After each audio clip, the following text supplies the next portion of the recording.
morning, Mr. Sylvester Ahola. Am I allowed to say Huli to you? Oh, yes. We just heard a fantastic piece of music out of 1928. Yes, and you were on that recording. Yes, this is a Heartbreaking Baby by Adrian Rollini and Ed Kirkby, who was the manager of the California Ramblers, as you know. Yes, so this was a song which composed by Adrian Rollini and Kirkby. They're on the label, the record that I have. That's fantastic. So I never did mention to Adrian, although we were in London when I made it, I never got around to telling him that we recorded it.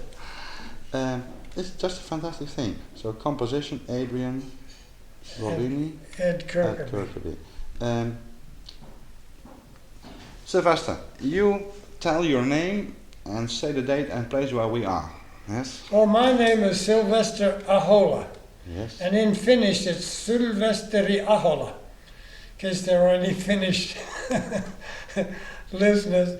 And they nicknamed me Huli from way back in the early days. My father was called, we lived near a road, High Street in Lanesville, where we had a farm. And all these Irish families lived there. And they heard the name Ahola, so they started to call my father Johnny Huli. They called my brother Huli, and I was the youngest of the family. They called me Huli the trumpet player too. We were all Huli, so they came from that Irish neighborhood. It was just short for Ahola, you see. It was short for yes, the nickname. It sounded Ahola. something like Ahola. Yeah, that's true. Even some of the announcers over here, when they say Ahola now.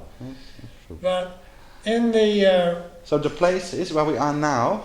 Oh, so now I'm back in Lanesville, having lived in Boston, yes, New York, and London. I'm back. Today is October the 7th. October 7th is today. 1985. I'm back in Lanesville, in my home that I built on my old swimming hole where I used to swim as a boy. Means a lot to me. Yes. The Finnish people, I'm of Finnish origin.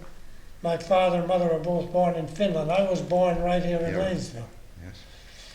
And my wife, Saima, she's Finnish. And she's also born here in Lanesville. So I've known her. I don't even remember meeting her.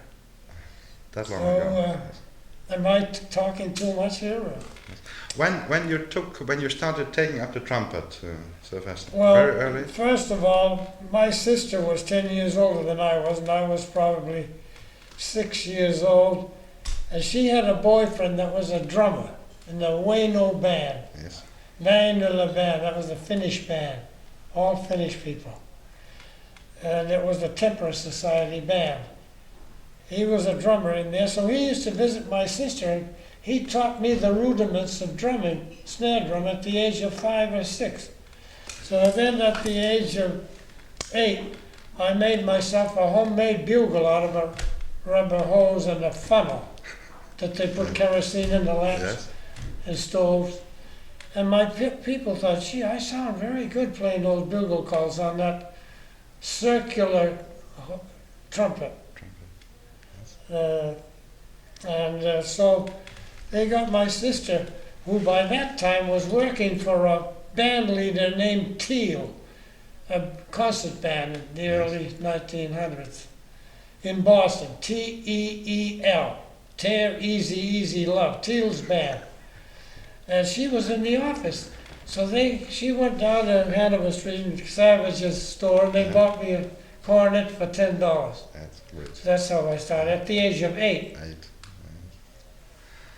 So you are a really educated musician, you see.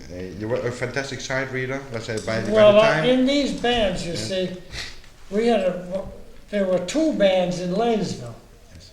The working men's band, which is called Socialist Band, and the Lanesville, the Finnish Temperance Society. That's 2. Then I also played in a Portuguese band. Of course, I was a Lutheran. I went to the Lutheran church, but I was in a Catholic band too. The Acoriana Portuguese band in Gloucester, and another Finnish band in Rockport. So You couldn't, and this Lanesville band, the socialist band, was my teacher. He was a bachelor, and he didn't charge me anything for lessons. I go to his camp. He lived in a camp. He was a stone worker in the quarries. And he gave me free lessons, but he was a solo cornet in the socialist band. Although my people were farmers and dairy farmers, they worked 7 days a week, so they didn't care where I went. I was not a socialist, but I was in the socialist band. I sat next to my teacher, and I don't even remember learning to read music, because and they rehearsed 3 nights a week, can you believe that? And played Thursday nights. That was the maid's night off for the Finnish people. They worked for the rich people, the maid. And Saturday. So we played 2 nights besides the rehearsing 3, so one couldn't help but learning to play. And then the other band only rehearsed once a week. Holy, when you came in contact with Adrian Rollini first? Well, first of all, then on this trumpet playing, I better stick to that. Yes. When I was about 16 years old, no, I was in high school. A silent movie came to Gloucester called The Queen of Sheba. And they carried an orchestra with them, a small group, and they had to play in the pit, original score. Yes. And they wanted a trumpet player. So they asked me to do it. And I did. It was cornet parts in A cornet and B flat cornet. I didn't have a quick change to A, and I didn't know how to transpose that. So I had 2 horns, and some numbers would be on A cornet, and I had on a chair, I'd pick that one up. So I did the Queen of Sheba show for several weeks and got away with it. So the leader said, unless your father owns a stone quarry and there's a lot of money, you better take some lessons. So I went right to Boston from the best teacher in Boston, Walter Smith, cornet soloist. And I studied with him 3 years. And when I left to join Paul Specht, I still would have kept studying, although he said he can't teach me anymore. But I was studying for the Boston Symphony. I went through all the transpositions: C trumpet, D trumpet, E flat trumpet, E natural trumpet, F trumpet, to transpose. And in fact, the week before I did leave to go to New York, I had heard the Bixby on the Riverboat Shuffle, those Jeanette records. And I thought, bro, I think I go for this. So I studied as long as I could, and he was such a gentleman that I would have studied with him, gone there to talk to him anyhow, which I did until I left Boston. Then, but I had good foundation, and that's why I did all those recording sessions, because I could read anything. If an opera singer wanted to change a half a tone down, I'd play it, read it off, Just say great. right off the same sheet. I think you started to say about the week before you played the Messiah. Oh yes, the week before I left Boston, the Boston Festival Orchestra, concert orchestra, went to New Britain, Connecticut, and we played Haydn's, Handel's Messiah. That has the trumpetshell sound. It's all D trumpet. Every note there, I have to read a third higher. If I saw a C on the staff, I'd have to play an E, a D trumpet part, with my B flat trumpet. Yes. So that, and riding over with these symphony men in the bus as a kid, I'm in the back seat, they were all smoking pipes and cigars. I was sick as a dog when I got to New Britain, but I got away with the show, so I did some long hair work and all kinds of band concerts.